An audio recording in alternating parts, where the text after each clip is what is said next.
من الشيطان الرجيم بسم الله الرحمن الرحيم.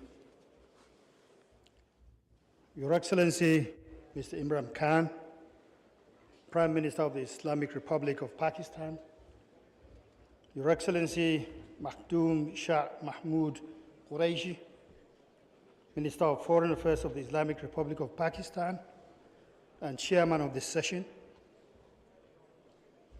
Your Royal Highness, the Foreign Minister of the Kingdom of Saudi Arabia, Honorable Ministers, Your Excellency Ambassador Hussein Brahim Taha, the Secretary General, distinguished delegates and other invited guests, gentlemen of the press. Assalamu alaikum wa rahmatullahi wa barakatuh. It is for me indeed a great honor and privilege to speak today on behalf of the African Group on the occasion of the 48th session of the Council of Foreign Ministers of the Organization of Islamic Cooperation, holding in this beautiful city of Islamabad. We are indeed humbled by this singular honor.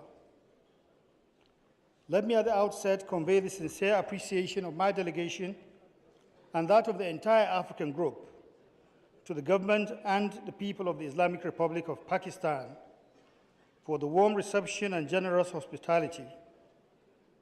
And we also thank them for the excellent facilities that have been put at our disposal for the success of our meeting. We wish to congratulate the good people of Pakistan on the celebration of the 75th anniversary of independence of Pakistan. We wish you more peace and prosperity. Permit me also to congratulate you, Mr. Chairman, for your unanimous election to steer the proceedings of this session. And in the same vein, I wish to commend the Minister of Foreign Affairs of the Brotherly Republic of Niger for the numerous accomplishments during his chairmanship of the previous session. I further take this opportunity to welcome on board our new Secretary General, Ambassador Taha, and to assure him of our full support and a fruitful and successful tenure at the helms of our common organization. Your Excellencies, distinguished delegates, the 48th session of FAMIN is taking place at a crucial moment in the history of our organization. The huge socio-economic and humanitarian challenges posed by COVID-19 pandemic, coupled with the rising wave of political and security crises in parts of our member states, call for our concerted efforts and joint action for durable solutions. It is obvious that our immediate preoccupation should be directed towards fashioning and implementing a robust post-COVID-19 recovery plan to respond to the needs of our people. And to this end, we reiterate our support for the commendable endeavors of the OIC aimed at addressing the various conflict situations and flashpoints, particularly in Africa.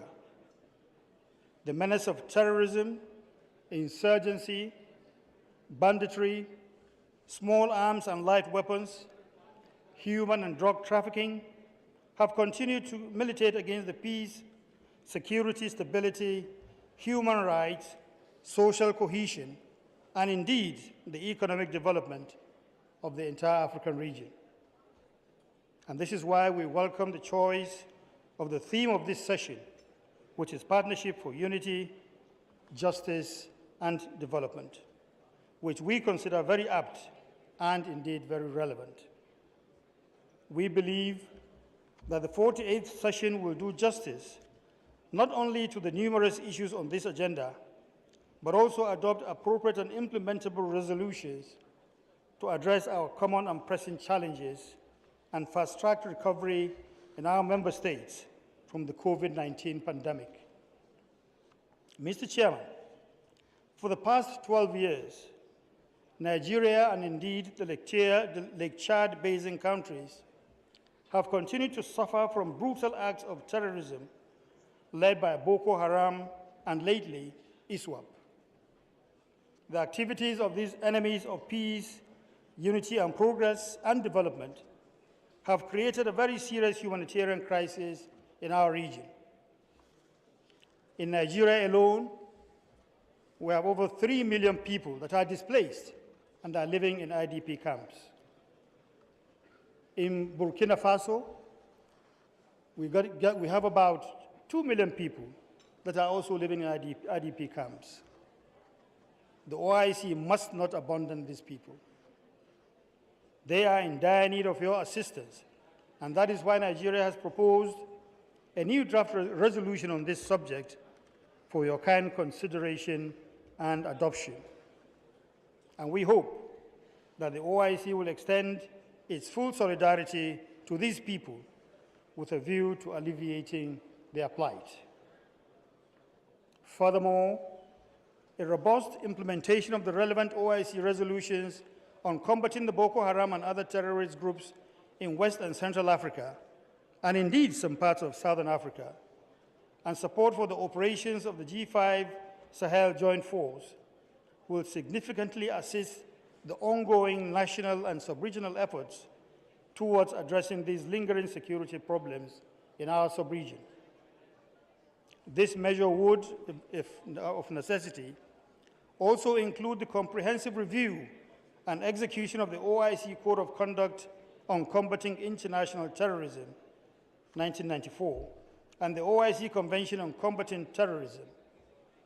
We further urge for concrete collaboration and partnership with the national agencies of the member states, including the Saudi-led Islamic Military Counterterrorism Coalition, in order to stamp out this menace that is facing our countries. Your Excellencies, distinguished delegates, beyond the active measures needed to counter terrorism in our region, the mobilization of funds for the various national social and humanitarian actions are crucial to the rehabilitation and radicalization efforts in the affected countries. Equally significant is the need to address the economic root causes of insecurity in the African region. In this regard, the implementation of the OIC resolution on the recharge of the Lake Chad, which has lost over 80% of its water, would contribute to the restoration of the various communities in the Lake Chad Basin and return millions of people to their lost livelihoods. Similarly, it is our conviction that the agenda of OIC on peace and security can best succeed if we establish meaningful partnership with the United Nations, the African Union, and other sub-regional groupings in Africa on conflict prevention, conciliation, mediation, and peace building, as well as the promotion of good governance and democracy. And closely related to this is the need for granting debt remission and relief for our countries, especially the least developed countries that represent more than 1/3 of the OIC membership. Mr. Chairman, poverty remains one of the major challenges confronting Africa, and the pandemic has sadly further aggravated the situation. To create a better and more sustainable future for our people, strengthening intra-OIC cooperation to harness the enormous resources and potentials within our member states is key and essential.